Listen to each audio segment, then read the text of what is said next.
Hello students. तो आज हम लोग पढ़ने वाले हैं क्लास 12 का कॉलिगेटिव प्रॉपर्टीज। सीरियसली बहुत इंटरेस्टिंग टॉपिक है, पढ़ोगे बहुत कुछ समझ में आने वाला है। ठीक है, तो कॉलिगेटिव प्रॉपर्टीज होती क्या है? सबसे पहले व्हाई अराइज होता है माइंड में कि होती क्या है एक्चुअली में। तो कॉलिगेटिव प्रॉपर्टीज क्या होती है गाइस? कॉलिगेटिव प्रॉपर्टीज का मतलब है कि जो properties number of solute particles पे डिपेंड करती है। ठीक है, किस पे डिपेंड करती है? नंबर ऑफ सॉल्यूट पार्टिकल्स पे। सॉल्यूट क्या होता है? मैंने बताया था कि दो चीज होती है सॉल्यूशन में, सॉल्यूट और सॉल्वेंट। सॉल्यूट का मतलब क्या है?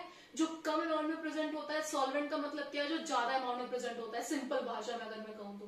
ठीक है, तो अब मैं क्या बता रही थी? Colligative properties. कॉलिगेटिव प्रॉपर्टीज कब इफेक्ट होती है? जब हम नॉन वोलेटाइल सॉल्यूट को ऐड करते हैं वोलेटाइल सॉल्वेंट में। ठीक है, जब नॉन वोलेटाइल सॉल्यूट को ऐड करते हैं वोलेटाइल सॉल्वेंट में। अब क्या होता है नॉन वोलेटाइल सॉल्यूट क्या होता है, वोलेटाइल सॉल्वेंट क्या होता है?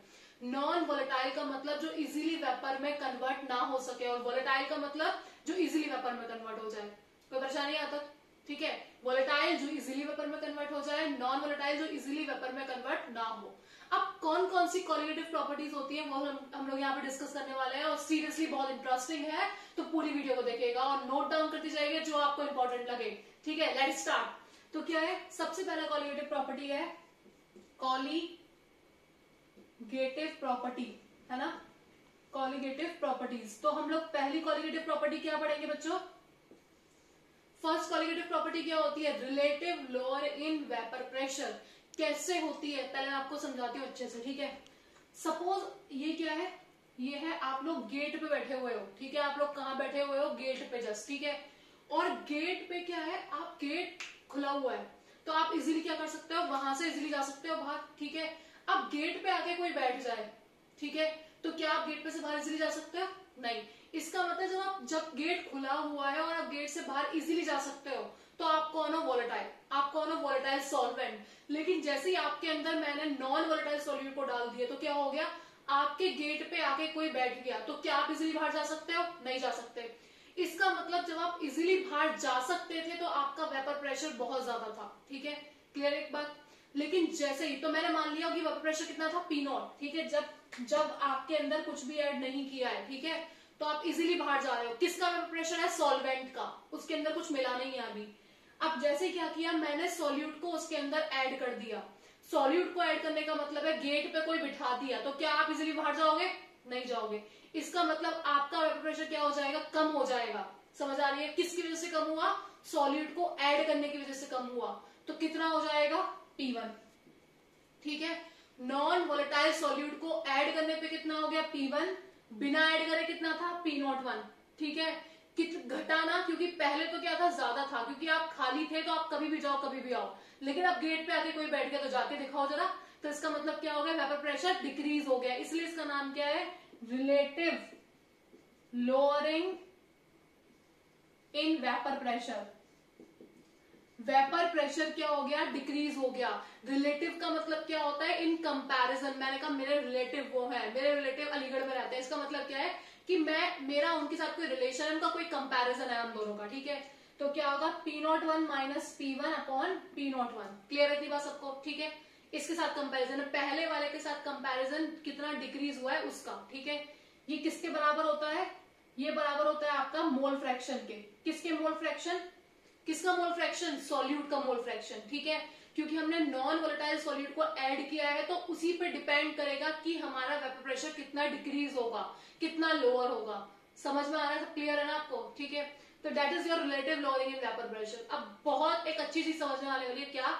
इसको नोट डाउन करते हैं, बहुत इंपॉर्टेंट इंटरेस्टिंग पॉइंट है। क्या कि जैसे ही आपने नॉन वोलेटाइल सॉल्यूट को ऐड किया, ठीक है, नॉन वोलेटाइल सॉल्यूट को जैसे ही आपने ऐड किया तो उससे क्या हुआ? वेपर प्रेशर डिक्रीज हुआ।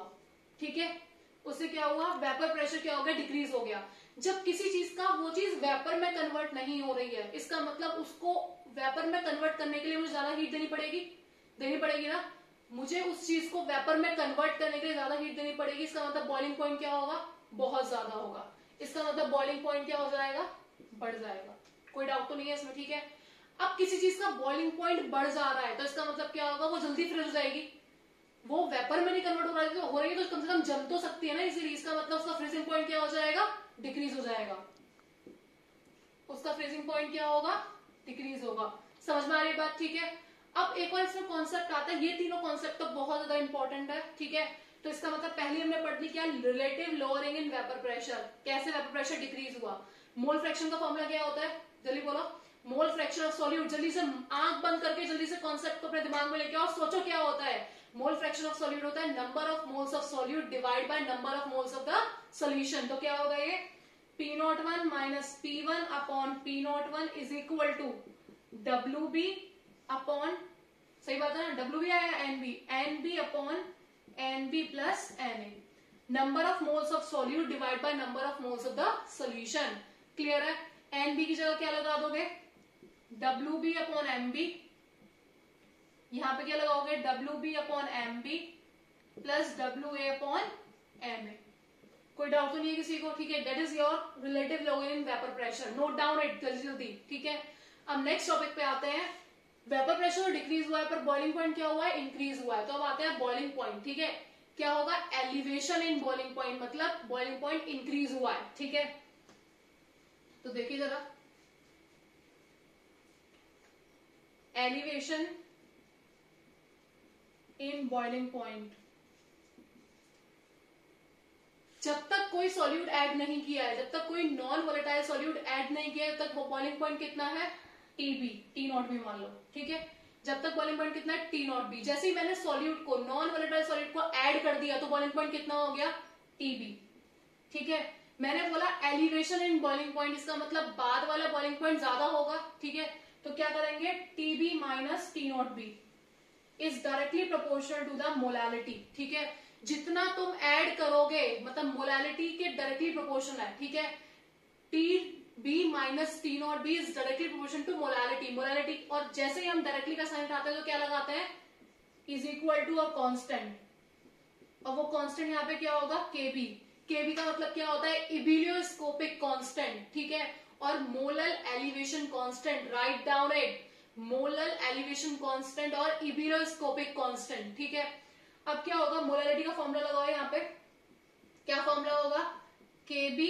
मोलालिटी का फॉर्मूला क्या होता है, molality is equal to number of solute, number of moles of solute in per kg of the solvent.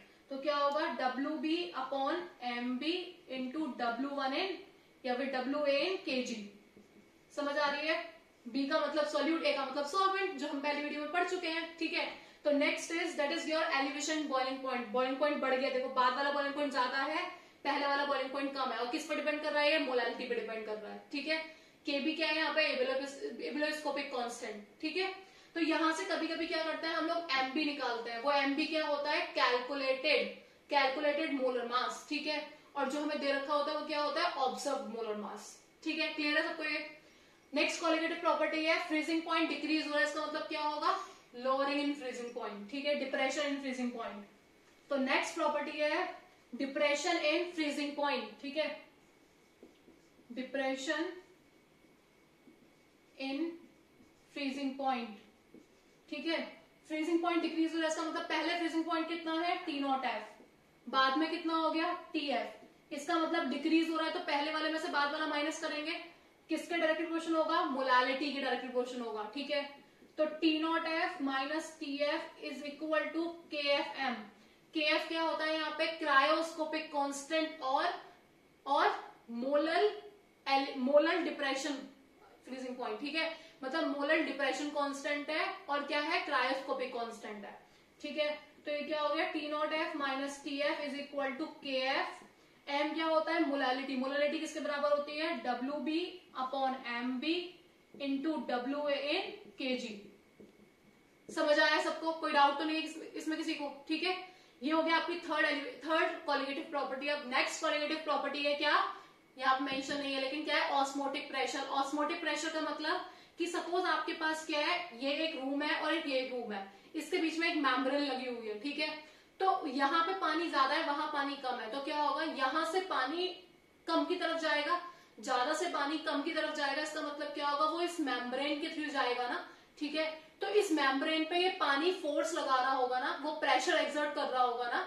जब हम कहते हैं फोर्स लग रहा है पर यूनिट एरिया में तो उसे क्या बोलते हैं, प्रेशर। तो इसका मतलब ये वाटर इस पे प्रेशर एक्सर्ट कर रहा है, that is known as osmotic pressure. ठीक है, तो ऑस्मोसिस में मेम्ब्रेन होती है, डिफ्यूजन में कोई मेम्ब्रेन नहीं होती। आप साइड में एक अगरबत्ती जला दिया, वो अगरबत्ती की जो स्मेल है वो पूरे रूम में फैल गई, फ्रेग्रेंस पूरे रूम में चली गई। ठीक है, तो इसका मतलब क्या हो, यहाँ कोई मेम्ब्रेन नहीं है, इसका मतलब ये क्या है, डिफ्यूजन है। लेकिन यहीं पे कोई मेम्ब्रेन आके लग जाए बीच में तो वो क्या हो जाएगा, osmosis. That is the difference between osmosis and diffusion, जो जानना इंपॉर्टेंट है। ठीक है, हम लोग क्या करते हैं, हम लोग अपने घरों में आरओ लगवाते हैं। आरओ क्या होता है, रिवर्स ऑस्मोसिस। ठीक है, ऑस्मोसिस का उल्टा होता है रिवर्स ऑस्मोसिस। उसमें क्या होता है, कोई भी चीज कोई भी जो पानी है वो पानी ज्यादा की तरफ से कम की तरफ नहीं जाएगा, कम की तरफ से ज्यादा की तरफ आएगा। जैसे मैं एग्जांपल देती हूँ, हमारे पास जो वाटर होता है आरओ में, जब क्या प्रोसेस होता है आरओ का प्रोसेस होता है कि मेरे पास जो पानी है उसमें क्या है, पानी कम है और सॉल्यूट ज्यादा है, मतलब नमक ज्यादा है। ठीक है, मुझे क्या करना है, मुझे पानी ऑब्टेन करना है, उसमें से वो नमक को हटाना है, ये तो करना होता है मेरे को। तो क्या करना है, कम पानी की तरफ से कहाँ आना है, ज्यादा पानी की तरफ। That is called reverse osmosis. और किसके थ्रू आते हैं, एक मेम्ब्रेन के थ्रू आता है। ठीक है, मेम्ब्रेन लगी होती है आरओ में, है ना। ठीक है, तो उसके थ्रू आता है, that is called reverse osmosis. तो जो प्रेशर एक्सर्ट हो रहा है उस मेम्ब्रेन पे, ठीक है, that is called osmosis, osmotic pressure. ठीक है, किससे डिनोट करते हैं यहाँ पे, देखो जरा, समझ आ रहा है ना। अगर किसी को कोई कंफ्यूजन हो तो कमेंट करो, पूछो मुझसे। ठीक है, ऑस्मोटिक प्रेशर क्या होता है, देखो हमें अच्छे से एक बात पता है, PV is equal to NRT. This is ideal gas equation, कोई डाउट तो नहीं किसी को। ठीक है, PV is equal to N upon VRT। मुझे कोई बताएगा number of moles of solute divide by volume of the solution क्या होता है, मोलैरिटी, कंसंट्रेशन। ठीक है, तो P इज इक्वल टू क्या होगा, CRT। P की जगह हम लोग यहाँ डिनोट करते हैं पाई से। पाई का मतलब ऑस्मोटिक प्रेशर, C का मतलब मोलैरिटी, R का मतलब गैस कांस्टेंट, T का मतलब टेम्परेचर। ठीक है, समझ आ रही है बात। और अगर R यहाँ पे किस में है, R यहाँ पे केल्विन में है, बार में है। ठीक है, इसकी यूनिट अगर बार में है तो क्या लगाते हैं, R की वैल्यू 0.08314। समझ आ रहा है। ठीक है, तो ये क्या हो गया, ऑस्मोटिक प्रेशर। कोई डाउट तो नहीं है, ये चारों कॉलिगेटिव प्रॉपर्टी पूरी कंप्लीट हो चुकी है। इसमें बस आपको क्या समझना है, इसमें आपको न्यूमेरिकल करने सीखना है। वो न्यूमेरिकल में नेक्स्ट लेसन में, नेक्स्ट वीडियो में कराऊंगी आपको, और एक एक न्यूमेरिकल बहुत अच्छे से समझ में आएगा। ठीक है, कुछ भी बहुत सिंपल से न्यूमेरिकल आते हैं जो आपको बहुत अच्छे से समझ में यहाँ पे फिट हो जाएंगे। ठीक है, तो ऑल द वेरी बेस्ट, अच्छे से पढ़ो, अच्छे से तैयारी करो, नोट डाउन करो चीजों को, जो प्रॉब्लम हो पूछो, कोई भी कंफ्यूजन मत रखो माइंड में। ठीक है, थैंक यू सो मच।